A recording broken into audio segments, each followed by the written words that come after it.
Hey guys, it's still 2011. It's actually Christmas Day, morning of, and just wanted to get together with everybody about my 2012 preps. This year I'm putting in a garden. It's going to be between 2,000 and 3,000 square feet.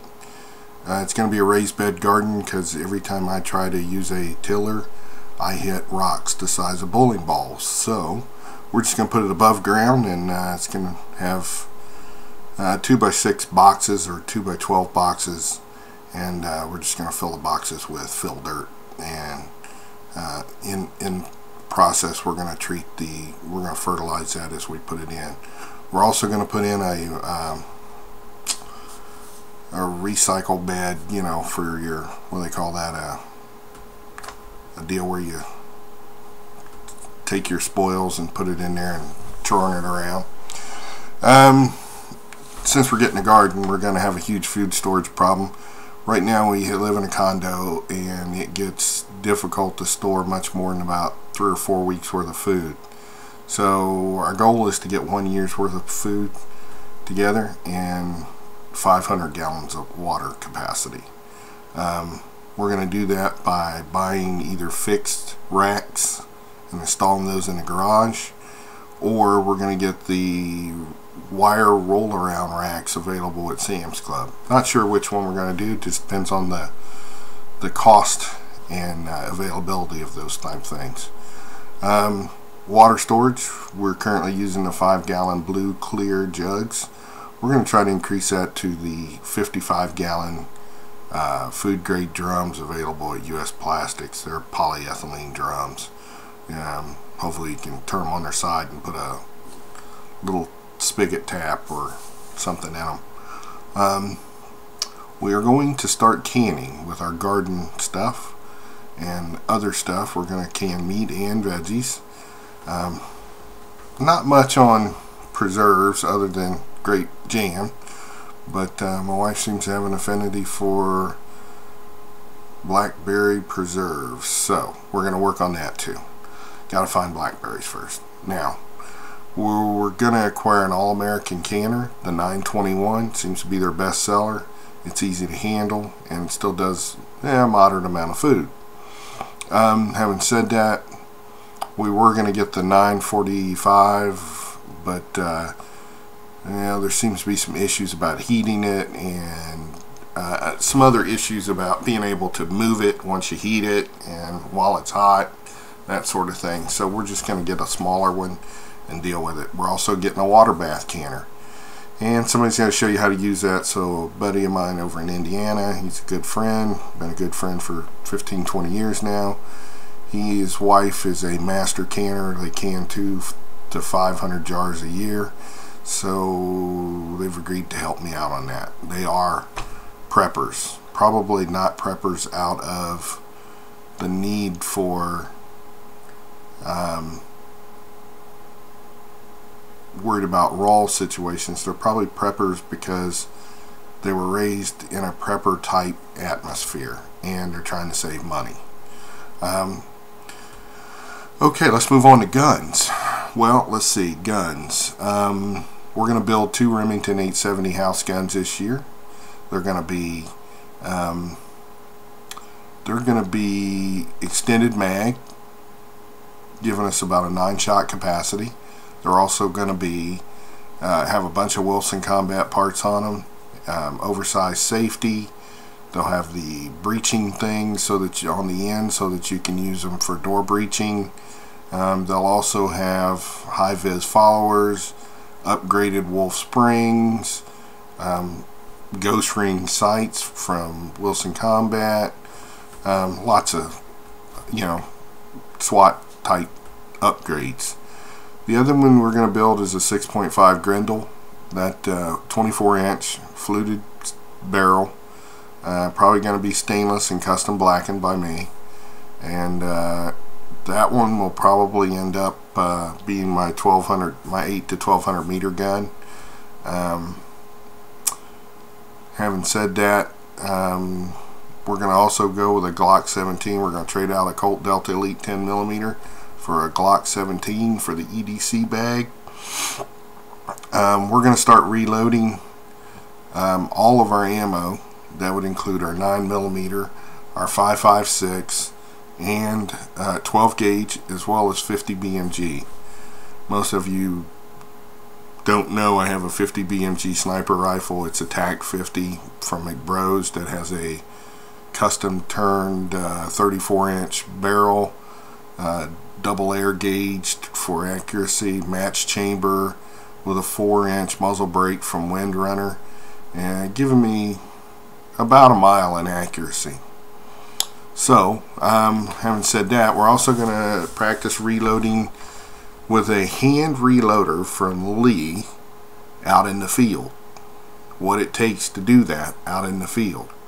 Because let's face it, we may not have the benefit someday of having a nice reload bench with powder scales and all that.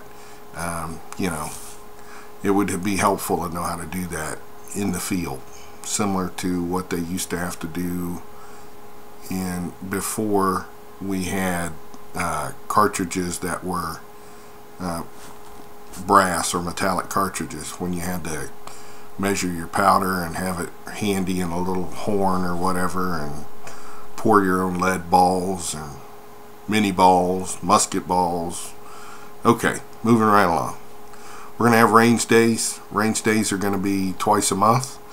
You may see us using weapons and shooting. You may just see us using weapons, making sure the movements are correct. Unloaded weapons, blue mags, just to make sure that we have that we're tactically sound. You may even see us use simulation rounds or airsoft rifles on the range. It's important that you spend time on a range and know what you're doing. Anyone can go to a range and shoot known distances for accuracy. I'm not concerned in that. I've done enough of that in my lifetime.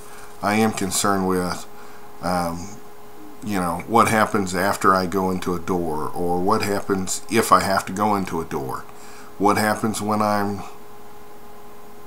at work. You know, we need to practice those unknowns, and as many of them as we humanly can. Fitness, we're going to actively start walking, you know, our dogs once a day, and that may entail just a short walk.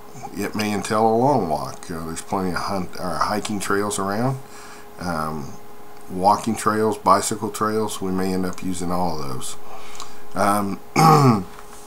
In addition to fitness, we're also going to work on getting a gym membership for my wife and myself. We're going to start eating what we prep. Those things that come out of the garden will be prepped, canned, frozen, vacuum packed, dried, dehydrated. We're going to start eating that stuff, so that if we have to depend on that during a situation, an event, if you will, that it won't put our system into shock. A lot of people don't do that. They make the mistake of buying a package and putting it up on the shelf and leaving it there and having the peace of mind knowing it's there in case of an emergency. When in reality, that sort of stuff will indeed throw your system into shock. Some of it tends to plug you up. Some of it tends to make you go real hard. You know, just know that. First in, first out. Your preps are very important. If you put something in the freezer, it should have a date on it. You know, use it first.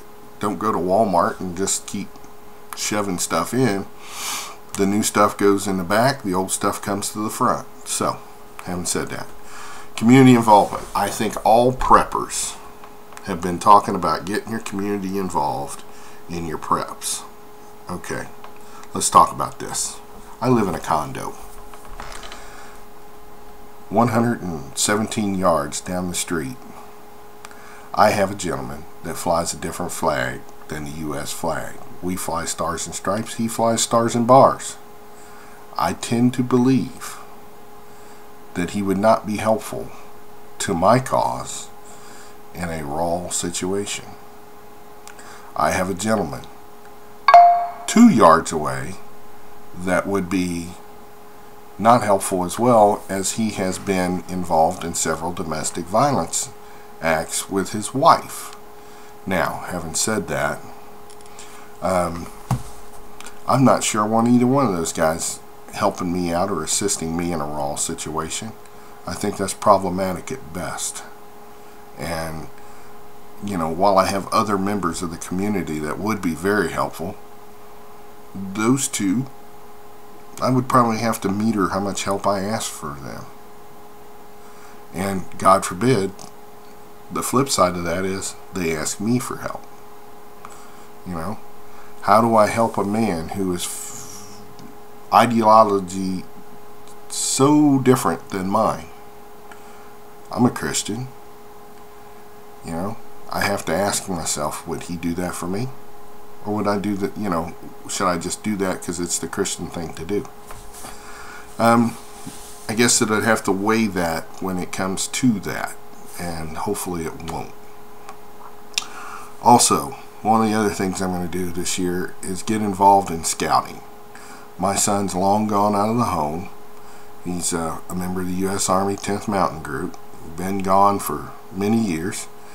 And he is was never in Scouts, but he makes an excellent infantry officer. So, having said that, I'm going to get involved in Scouts and educate them on wilderness survival skills, map reading. I'm going to be a force multiplier. I'm going to do that through the scouting system.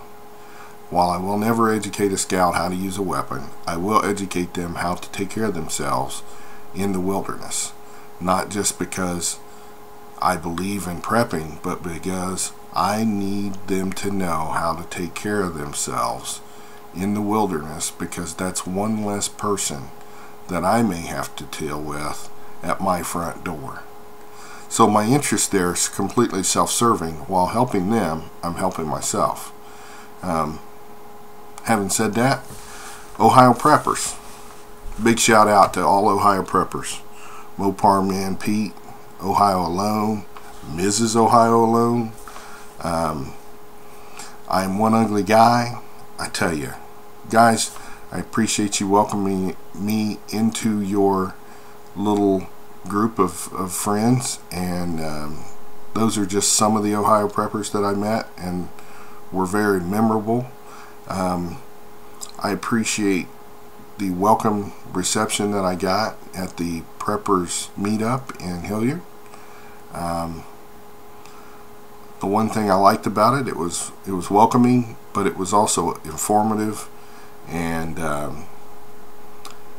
I tell you what, I think that it's a growing thing. I think we should try to get this as big as we can, and do it smartly so that we're not targeted by people that would come to us that are unprepared.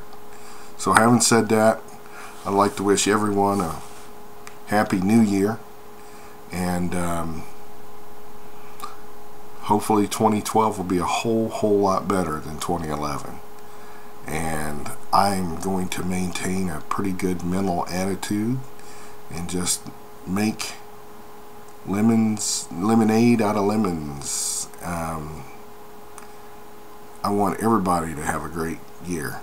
No matter what you do or doing in life, I hope this year treats you better than last year. Have a good year, friends.